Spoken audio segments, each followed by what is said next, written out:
Hello అన్న, ఏం చేస్తుంటారు? నేను చేసేది అయితే కూలిపోయానండి. ప్రెసెంట్ జగన్ గారి పాలన ఎలా ఉంది? నేను ఫస్ట్ అయితే టీడీపీలో ఉండండి. జగన్ వచ్చిన కాంచి వైఎస్ఆర్లోకి వచ్చేసారు. నాకు అన్ని బాగున్నాయి.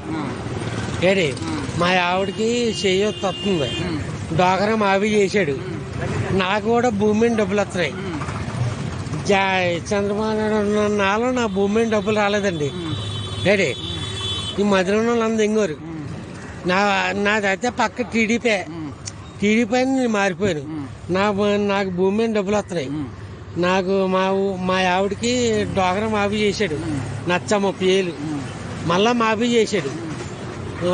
తర్వాత భూమి మీద డబ్బులు వస్తున్నాయి. అలాగే మీ ఊర్లో ఏమేమి పనులు చేయించారు?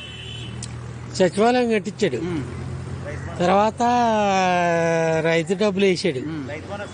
రైతు భరోసా వేసాడు. నాకు ఇప్పుడు దాకా అయితే రూపాయి పడేది కాదు. ₹1 పడేది కాదు. వీళ్ళంతా టీడీపీకి వెళ్ళి తిరిగోండి చేసేవాడిని ఇవన్నీ ఒగ్గేశాను. ఇంక ఇప్పుడైతే ఈసారి గణేష్ వచ్చే జగన్ వచ్చాడో ఇటే మారిపోయాను. నాకు భూమి మీద నాకు ఉన్నది 40 సెంట్ల భూమి. 40 సెంట్లకు భూమి ఇస్తున్నాను. అలాగే మీ ఊర్లో ఇల్లు ఏమైనా కట్టించారా? కట్టించారు.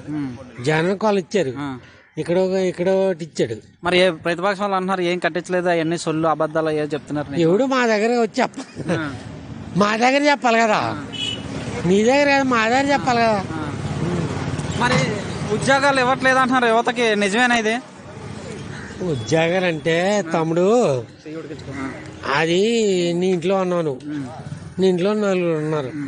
4కి లాగా ఉండదు కదా, అంతే కదా. ఆడు ఉద్యోగాలు ఇచ్చేదానికి ఫైనల్ గా వాలంటరీ వ్యవస్థ వల్ల మీకు ఎటువంటి బెనిఫిట్స్ ఉన్నాయి? వారంటీ అయితే ఇంకా చెప్పకూడదు. నాకు పెన్షన్ అది లేదు కానీ భూమి మీద డబ్బులు పడుతున్నాయి. 80 సెంట్లు భూమి అది. ఇంటికి రేషన్ తెచ్చేస్తున్నారా? ఇస్తాను. ఇంటింటికి ఇవ్వలేదు. ఎక్కడో కాడ చెట్టుగా ఏదో చెట్టు దగ్గర పెడతాను. అలా చివరి చెట్టు ఉంది కదా, అక్కడ పెడతాను. ఇది సిగ్నల్ పడలేదు, ఇస్తాను. నెక్స్ట్ మరి చంద్రబాబు నాయుడు పవన్ కళ్యాణ్ ఒకవైపు, జగన్మోహన్ రెడ్డి ఒకవైపు, మీ ఓటు ఎవరికి వేస్తారన్న? చంద్రబాబు నాయుడు ఎక్కువ హామీలు ఇస్తున్నారు, పేద ప్రజలకు ఇంకా ఎక్కువ హామీలు ఇస్తాం, మంచి చేస్తాం అంటున్నారు. నాదైతే పక్క టీడీపీ అన్నది. ఇంకా మా బామ్మది తెలుసు. మా బామ్మది వైఎస్ఆర్కి ఉన్నాడు.